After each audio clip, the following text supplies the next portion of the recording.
Welcome to Pastor's Chat today. Well, today we're looking at Luke chapter 20, specifically verses 20 through 26.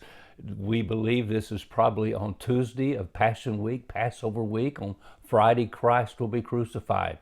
Here the chief priests, the elders, the scribes, the Sanhedrin, the Herodians, they're seeking to catch Jesus in some kind of trap so that they might have a reason to take him before Pilate, the Roman governor at that time, and have him crucified. But they fear the people, as we read back in verse 19.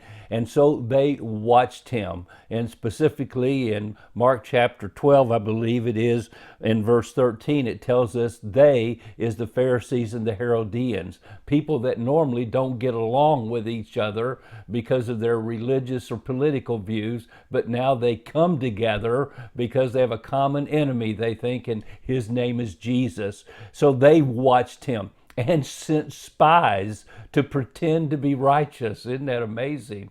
Who pretended to be righteous. You got to watch out who you trust, that they might seize on his words in order to deliver him to the power and the authority of the governor, Pilate.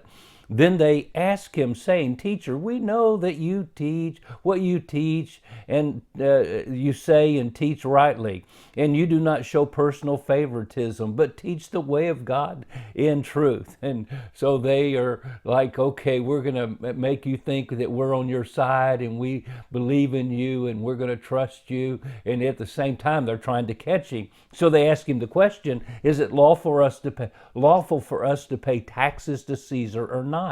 But he perceived their craftiness and said to them, "Why do you test me? Show me a denarius. Whose image and inscription does it have?" And they answered and said, "Caesar's." And he said to them, and here's his answer. He turns this back on them, and he wants them to realize there's a higher authority than Caesar's, and there's two citizenships that we have. "Render therefore to Caesar the things that are Caesar's, and to God the things that are God."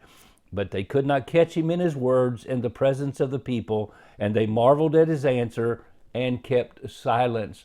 And so their question to pay taxes to Caesar was, well, if he says pay the taxes, then the Jews wouldn't like him because they were against paying taxes to Caesar, to the Romans.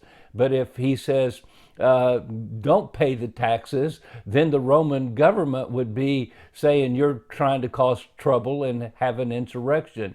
So they thought they would catch him. But then Jesus said, "Show me the denarius, and whose superscription is it?" And of course they said Caesar's. And so the coin was Caesar's, obviously, meaning this is Caesar's money. This is Caesar's taxes.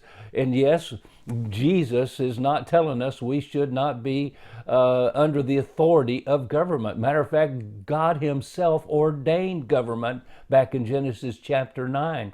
Why? Because he knows man is sinful and man needs order. He needs someone setting some rules. Otherwise, man will do what is right in his own eyes. Read the book of Judges. There was no king in Israel in those days. Every man did what was right in his own eyes. And what did you have? You had chaos. You had confusion. You had anarchy. And my friend, you don't want to live in a culture or society like that. We need authority, and God has set government authority over us in Romans chapter 13, and we are to be subservient to it. At the same time, we first have our allegiance to God, and if these two don't match up, remember what Peter said to the Sanhedrin, to the council. He says, we will obey God rather than man, even if it costs us our life. And so did the Hebrew children, Shadrach, Meshach, and Abednego. And so, my friend, we must respect human government. God set it over us. Yes, and we serve in the military and things like that. And we want order and we don't want confusion. But at the same time, what is God is God's. And what is God's? Well, the Bible teaches that we're created in the image of God. That means we are God's. Our citizenship as believers especially We've been bought with a price in Jesus Christ, and our lives are to be lived to Him. So yes, we pay our taxes to the government and for what it does for us, but at the same time, as believers, we owe our allegiance 100% totally to God Himself and say we want to live for Him. And so what an answer Jesus gave. Yes, we respect both, and God, of course, is the higher authority. That's what Jesus told Pilate in John chapter 19. Well, God bless you, and I trust you'll have a wonderful, wonderful day as you submit to the authority of Jesus Christ in your life. God bless.